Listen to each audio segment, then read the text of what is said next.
Come in. Welcome. I'm E.G. Marshall. This is the tale of a phenomenon that has disappeared from our lives. The cattle drive. The great migration of Texas herds north to Colorado and Wyoming. And the stockyards that fed the railroads who brought the meat east to feed the bulk of our population. The drum of 12,000 hooves will mark a trail through the open wilderness as smooth and hard as a concrete highway. Our story is dedicated to the tough men we know as cowboys. Our mystery drama, Stampede, was written especially for the Mystery Theater by Ian Martin and stars Tabori and Fred Gwynne. It is sponsored in part by Anheuser-Busch Incorporated, Brewers of Budweiser, and Carrier Air Conditioning. I'll be back shortly with Act One.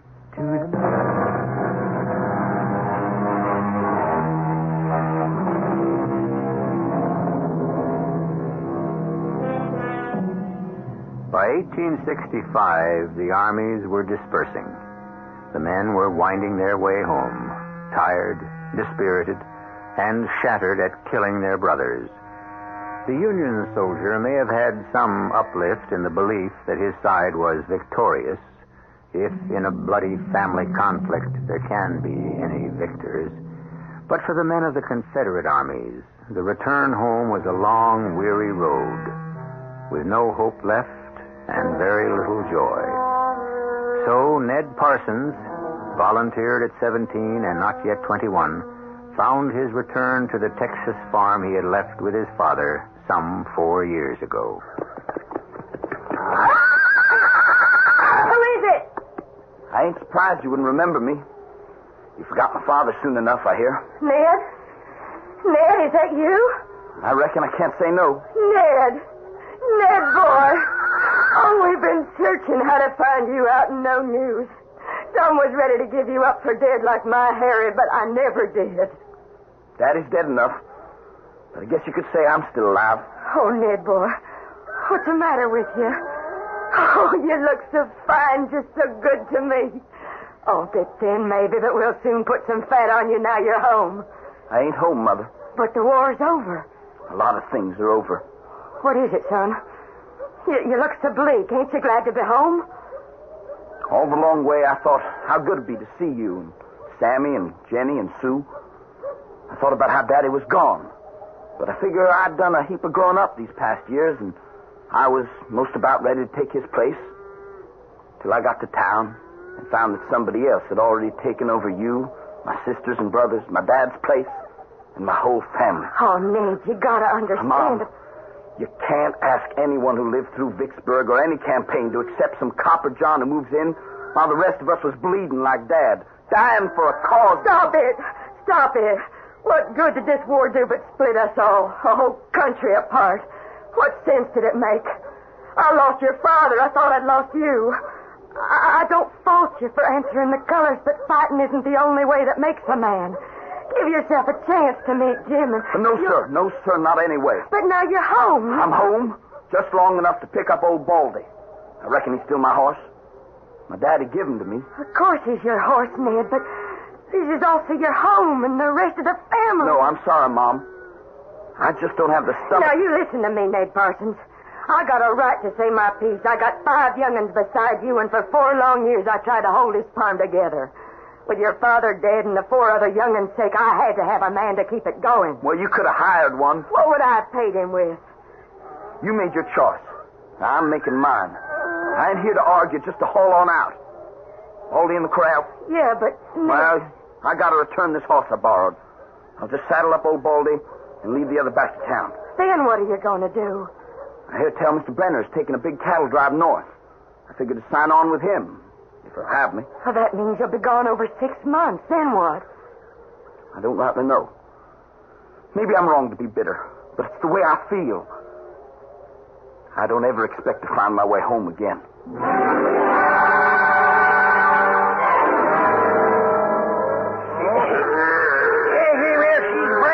She's branded now. Can I let her go, Mr. Brenner? Yep, it's sharp and clean. Yep, the Circle C. Okay, let her up. We're on our way. Only 2,999 to go. We gotta work.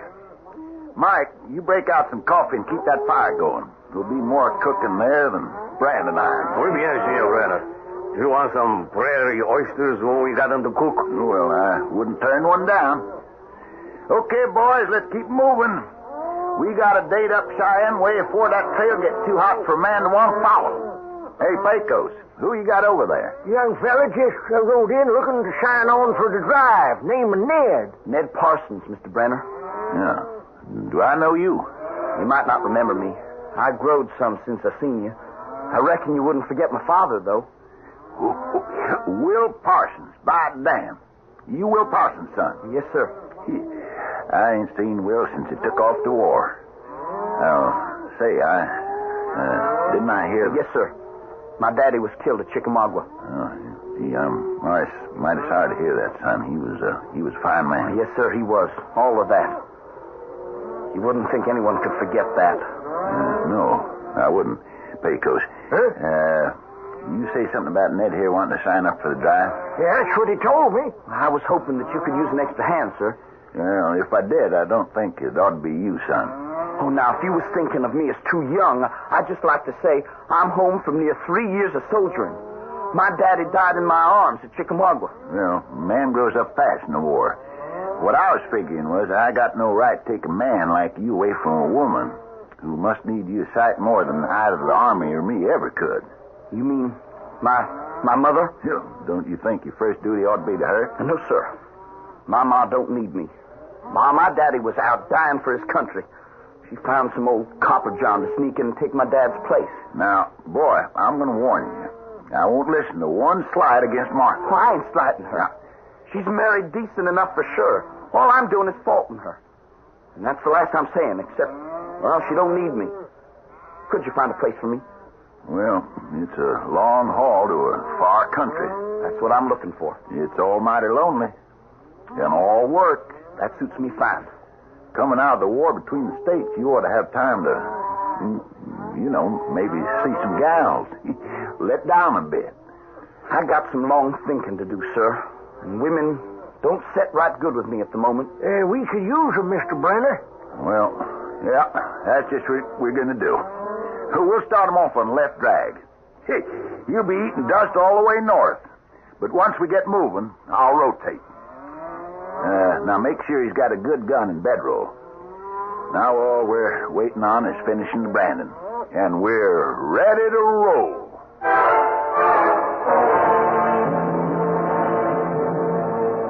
Hey, 4 days.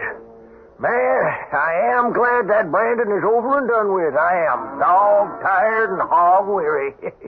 How's that burn of yours, Ned? Oh, it'll heal fine, Pecos. Rather have it on my arm than across my face. I swear that was no accident the way the Reed come around with that branding iron. I wonder.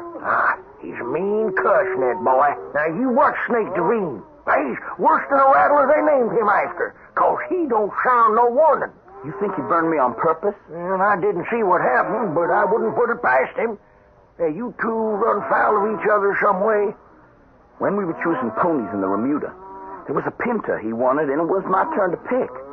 He took it amiss that I wouldn't give him that pony. Well, why should you? Mr. Brenner give orders, and anyway, it was your turn. That's sure enough the way I felt. Well, you was in the right. Mr. Brenner is a trail boss, not Snake DeVine. I don't understand why I'd hire a man like him. Because, son, he's the best point man this side of the Pecos.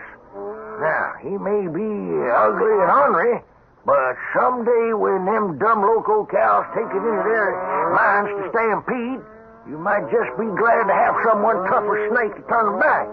Now, I seen him ride into a herd and face him up eyeball to eyeball with a lead steer and drop him with a shot through the skull that stopped them cattle before they tore up half the territory.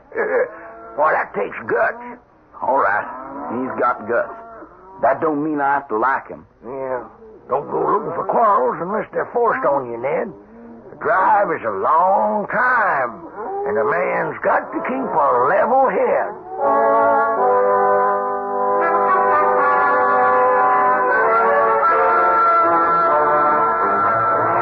Morning, Miss Brenner. Morning, Ned. I about ready to move out. so I thought I'd cut me out of workhorse. Yeah. How's that burn? Oh, it'll do. Well, I brought you some grease from the chuck wagon. Now, you spread that on and keep your arm open to the air. Figures to feel better. Thank you. That's right now for you, Mr. Brenner. Better saddle up, Ned. Snake's fixing to do just that. What are you, sonny boy? Doctor, soldier, horse thief, all rolled up into one? Why don't you back off, Snake? I don't want no trouble. Well, now, is that a fact? Appears to me like you've been kind of spoiling for it ever since we met up. What pony you riding now? I reckon I'll take the pinner. Well, you want to look out for him, Greenhorn. He don't like the cinch. I can handle my own horse. Wise up, tenderfoot. Let a man who knows horses handle him. Now, I told you should have let me pick Apache there. Now, why don't we face to it and make a deal, huh? You let me have him in my strength. No. Now, we don't want to start out on the drive with bad feelings, do we? As far as I'm concerned, we already have. Oh, what's that? Oh, that's Cookie's bell. But this time it isn't for us to eat. We're ready to pull out.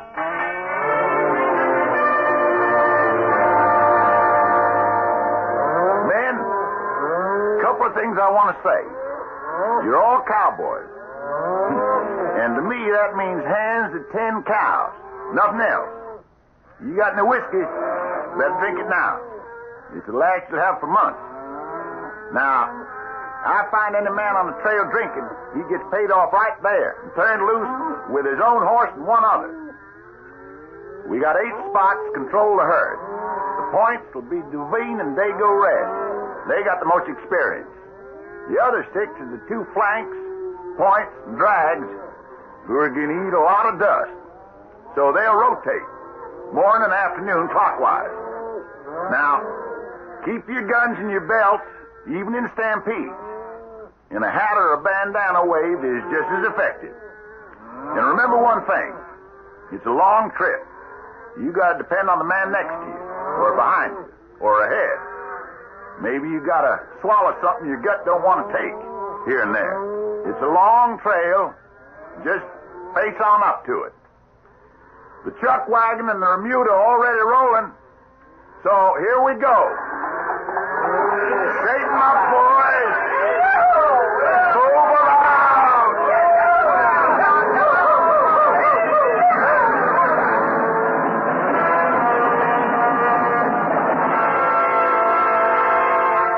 It's a vanished tradition, of course. But in the days when it existed, the cattle drive was of enormous importance to the economy of our country. And the men who contributed to it were the pioneers of the 19th century. They had one advantage over our pioneers of the 20th. They were concerned in construction. So much of this century is centered on destruction. I will return shortly with Act Two.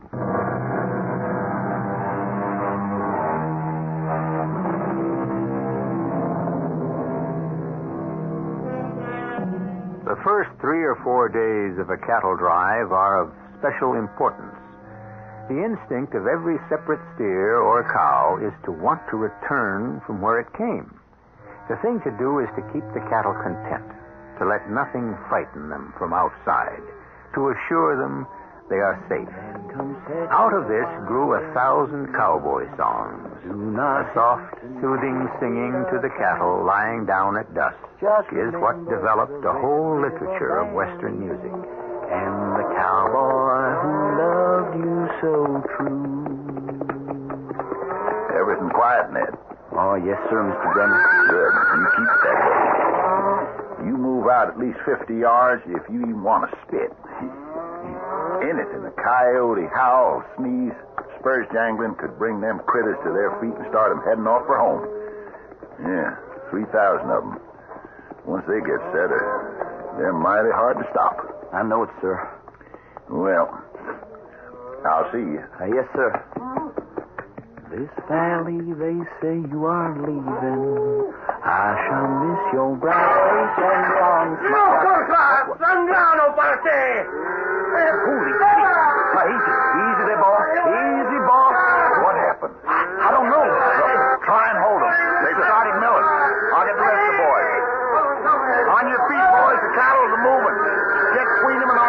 trail. Don't let them head back. What the hell is going on here? That's the matter out there by the chuck wagon. It's got the herd all riled up. Oh, that damn Mexican coffee bean. I'll teach him a lesson. Oh, no, señor negociante. Do not blame on me, señor. Get your tongue off of me, Max, or I'll take my rope to your back. You quite know what I got of my initials on yours. That's all I was looking for, a good excuse. Now, hold it. What's up, Max?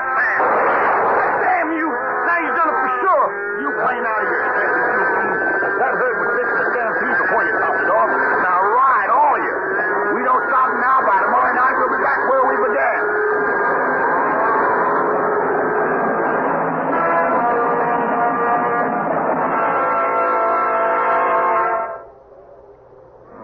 Dish the coffee out all around, Mike, then put the pot back in the wagon, huh? Si, Senor Brandon.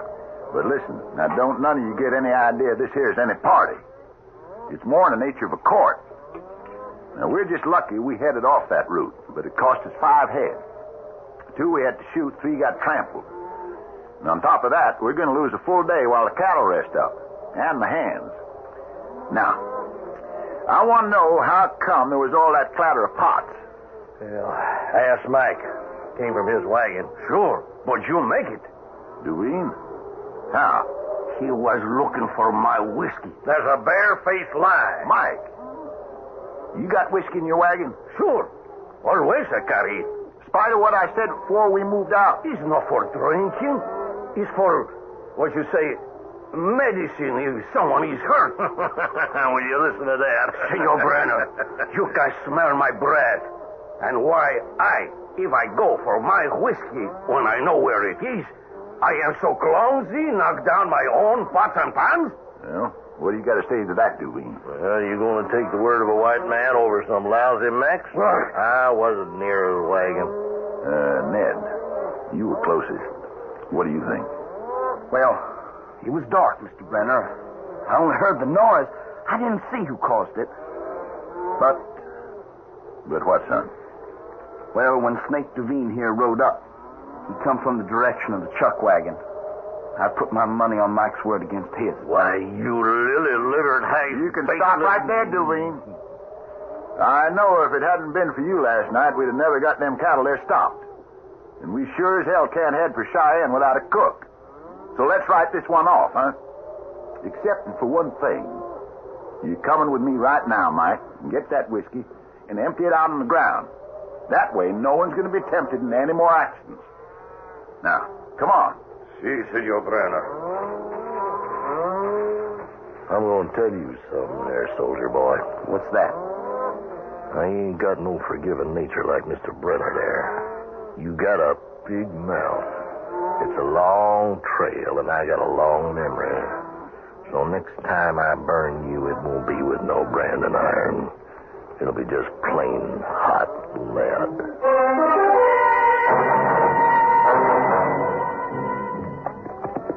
Pecos, man, you're a sight for anyone. What's news? I ain't seen hiding a hair of you for 2 weeks. Yeah, well, that's right. Ever since we reached Colorado territory, how's the drive? It's settled down, moving along. More than halfway there. Cattle look pretty good. Yeah, tolerable.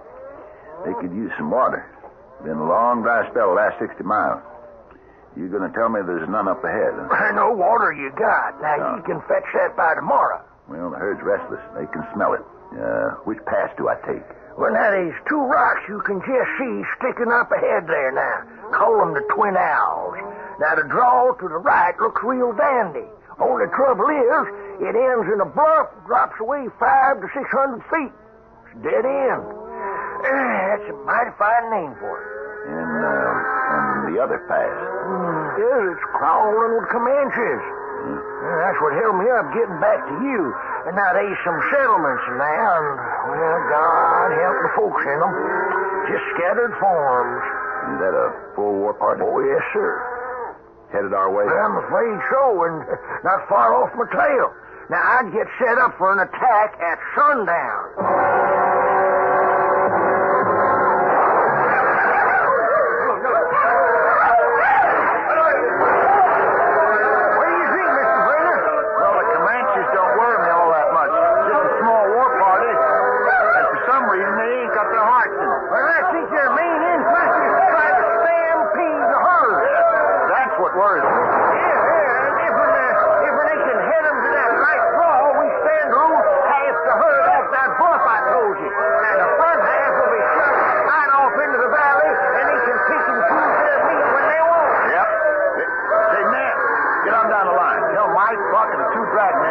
hold off these engines at the cattle stampede.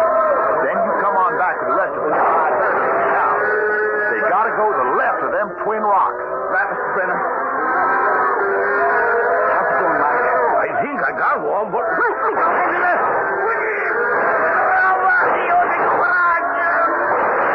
I got him, Mike. That one's for you.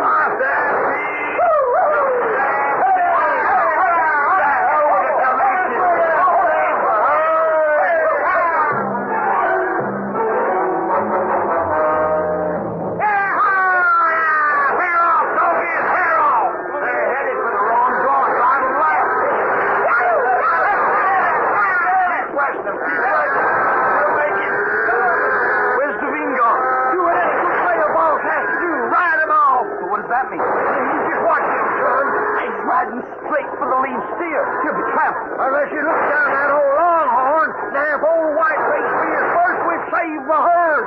Don't keep pushing on the ground. Yes, sir, hard as you can. I said he did it. Oh, and the herd will follow that old lead steer. All right, shape him up, Byers. Shape him up. We're going by the left fork.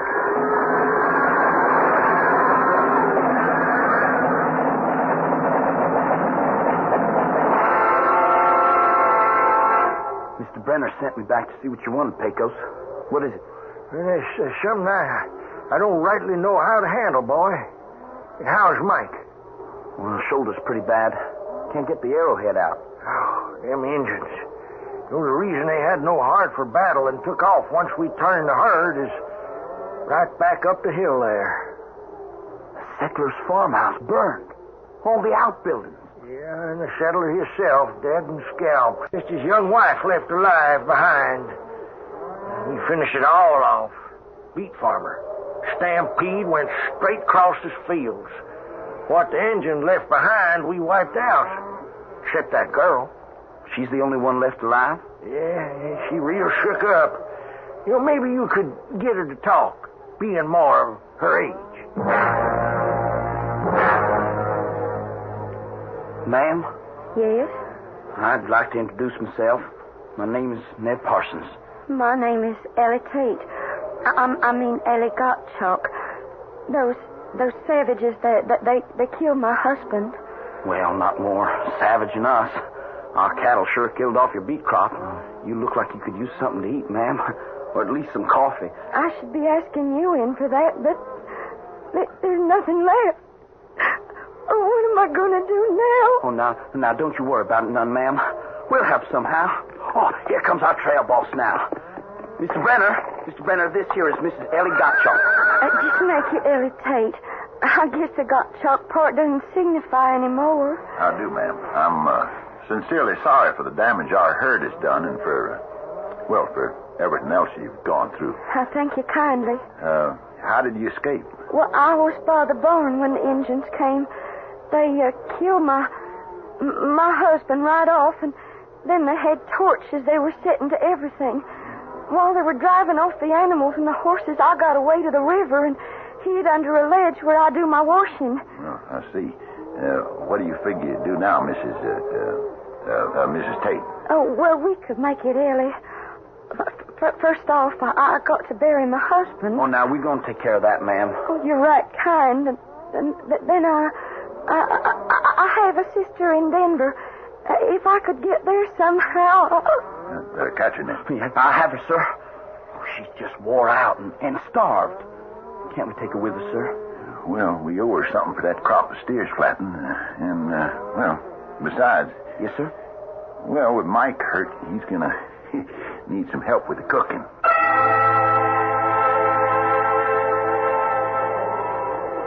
So, consign we Hans Gottenschalk to peace and eternal rest, into the care and mercy of our Lord God. Amen. Amen. Well, we'll leave you alone, make your goodbyes, ma'am. If you'll just give me a minute. Sure, ma'am. Come on, boys. You know, I ain't so sure this is such a good idea, Mr. Brenner. Why not, Pecos? Well, I don't know. It's a hunch. Superstition, maybe. Cattle drive is some like ship. And you know how sailors believe a woman brings bad luck. Well, the way I see it, she could be more of a help than a hindrance. The way I see it, too, huh, Tenderfoot? Name is Ned Parsons, Devine. Oh, a little riled up, huh? Maybe you're looking forward, like me, to having a little gal around, Especially now, when the night seems so much longer after so many weeks on the trail, and with the spring coming on, a man kind of hankers after a woman, huh? She's a widow lady, and you stay away from her. Why? You staked out a claim already? Oh, now, you know that's not what I mean. Now, you keep your nose clean, sonny boy, and just stay out of my way. You let a man handle this. Takes a whole lot more than you to hold me back.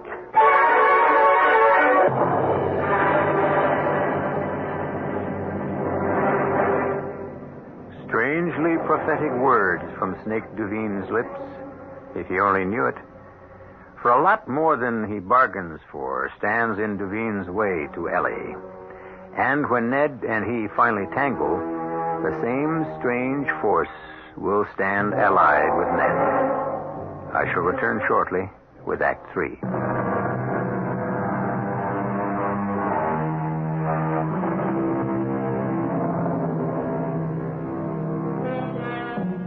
During the first week on the drive, Ellie Tate moved like a woman in a daze, in another world, as indeed she was. But as the bitter memories faded a little, and she started to eat again, she became alive once more. Particularly since with Mike's open festering arrow wound, there was more and more need for her to cook the food for the hands. Now at the end of the day, with the evening meal over and the night riders out, Ellie threads her way past the campfire, through the shadows of a small clump of aspen, just coming in leaf. Well, now what'd I do? Scare you, Miss Ellie? You sure did. Hiding out like that. Well, I wasn't hiding. Well, maybe just kind of staked out, waiting to get you by yourself once.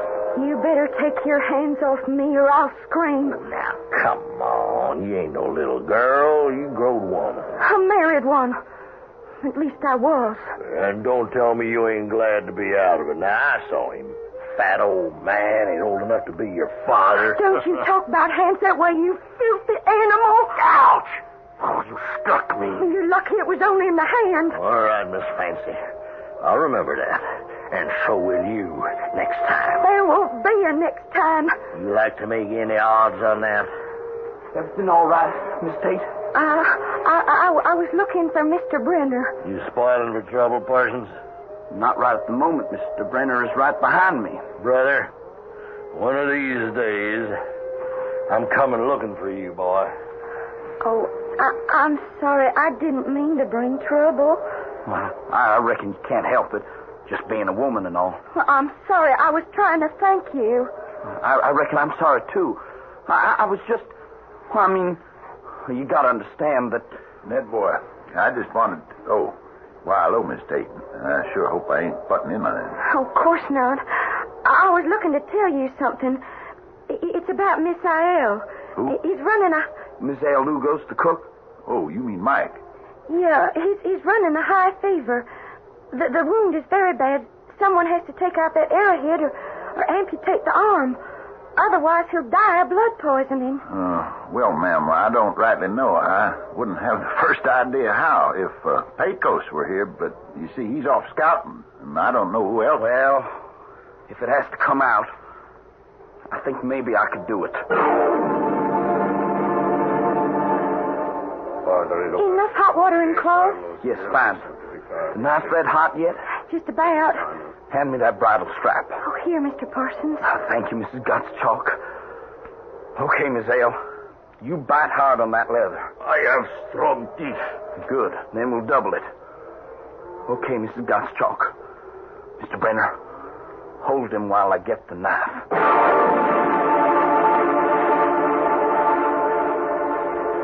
You should get some sleep. Oh, I can't sleep after that. You were magnificent.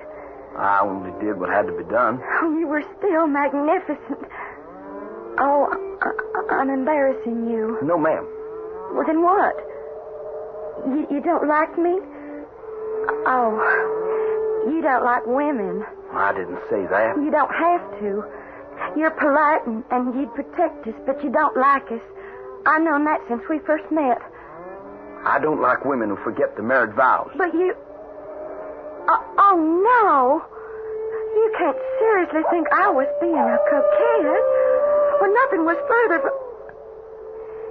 Well, I assure you I cannot in any way forget my marriage vows for a moment. Oh, forgive me if I... Oh, I don't know what I thought, or meant, or think. We're pretty far from camp. I better walk you back. I can find my own way back. Oh, yeah, but... I'd prefer it if you'd leave me alone. All right. Maybe it's better for both of us if I do. Well, that's what you get for playing around with boys, Miss Tate. I told you before the name is Mrs. Gottenschalk, Duveen. Oh, hell, I can't handle them foreign names. When it come to handling a woman... Now, I warned you before. I'd swing my head off. This far out? You could be a screech owl, a coyote, a coney caught by an eagle. Besides, you ain't gonna make a sound. Not before or after I'm through with you. I'm warning you, if you touch me, you're playing with death. You think you can scare me? But perhaps I can. Who the hell are you? My name is Hans Gottenschalk, or was. You will take your hands off my wife. But you... I'm seeing things. You're dead. You've been scalped by the Indians. As you can see, I have no scalp, and I am dead. But I cannot rest in the grave, because I promised the little one. Well, I will not rest till she is safe. You will go now, and never come near her again. Near her. Holy snakes. Did you see what I warned you to leave me alone. I'm haunted. Do you want to be too? No, Mrs. Gottenschalk. You don't have to worry none about me. From here in, I wouldn't touch you with a 10-foot pole.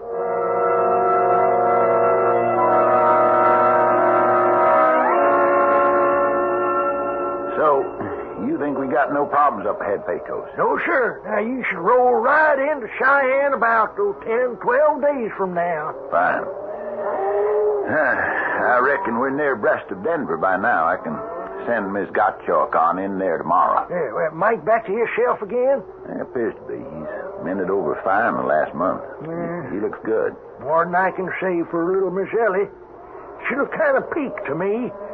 That snake giving her any trouble? No. For some reason, Duveen avoids her like the plague. She put the fear of God in him somehow. Well, that takes a heap of doing. Sure enough. Yeah, she's a lot of woman. You know, I always had a notion that her and Ned... Yeah, I think they both had more than a notion. I think they're both eating their hearts out for each other. Then why in tarnation don't they get together? I like that boy. Yeah. I love him like he was my own son. And we owe the woman something after what we did to what was left of the farm when the cattle stampeded over it. Now, that's a fact. Let's see. All right. You talk the boy, and I'll take the girl. Mr. Brenner, I know you mean to be kind, but please, just let it be. Now, look, it's only because I feel you're fond of the boy. I love him. I admire him. I don't expect ever to meet anyone like him. For me. There. Will that satisfy you? No. Now, why do you want to pick up your skirts and run from him, Mrs. Gottenschalk? Because that's who I am. You were. Wilt thou love him, comfort him, and honor, and keep him in sickness and in health, and forsaking all others, keep thee unto him? So long as ye both shall live. He didn't seek his death. You got to understand, Mr. Brenner. My father was killed in the war. My mother died. I was alone. No money, nowhere to go. That's came to me. He was older, much older, but kind and gentle and lonely. So I went with him gladly. Only for his sake, I had to tell a lie. I said I loved him. I couldn't. Not that way. One lie is enough. I won't live another. At least I can honor his memory.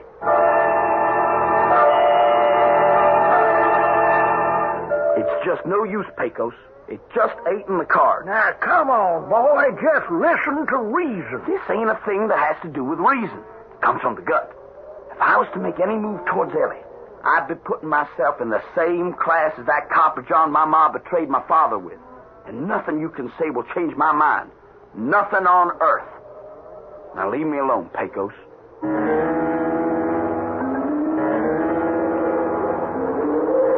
What's that? Who is it?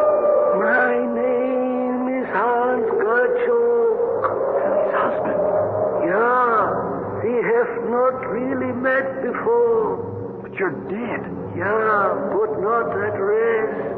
Now look, Mr. Gottenschalk. If you got any idea Ellie and me is... Have I said so? No? Why else would you come to haunt me? Listen a moment. I was an old man, and I was lonely. Since the death of my first wife so many years ago, I was lonely. We were without children. And then, one day, I went to town to buy supplies, and I saw this pale, pinched, half-starved child woman. I could not take her home with me as a servant. First, because I did not wish her to be read, and second, because you know the name she would have been given. Like my mother. Not like your mother. She had children to protect. Your mother had to do what she did. And no doubt, he is a good man she found, willing to take on such responsibilities. I hoped to find in you so good a man. I don't understand. Throw away your prejudices, your old values. It is a new and awakening world. I beg you, since you love her, to marry Ellie and be happy ever afterwards, as much as the good Lord allows you to be.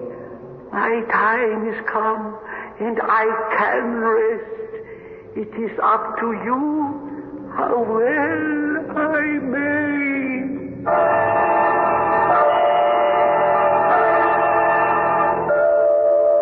All right, boys, ride on out and get them bunched up. Round them up. Excuse me, Mr. Brenner, sir.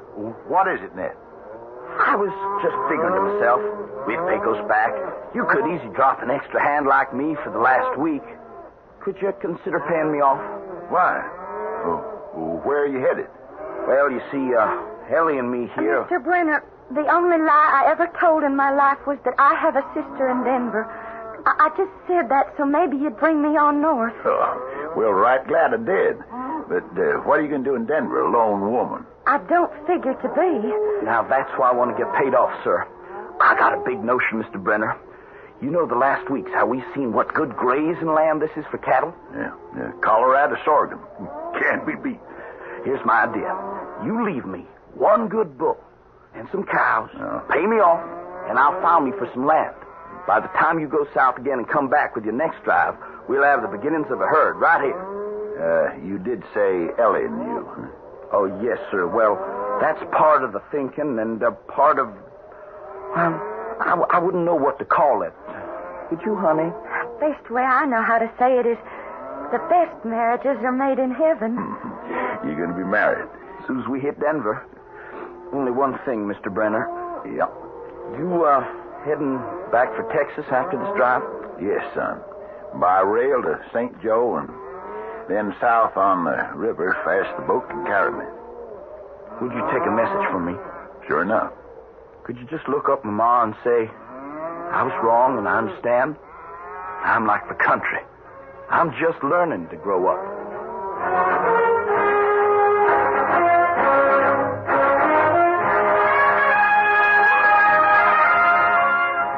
Again, I leave all of you who follow our stories to decide. Was there the ghost of a kindly and simple man who met a terrible death, restless in the grave until he saw justice come to his young wife? Or, as Mr. Shakespeare's Hamlet said, are these things all in the mind? Are decisions arrived at in moments of crisis natural or supernatural? I'll be back shortly.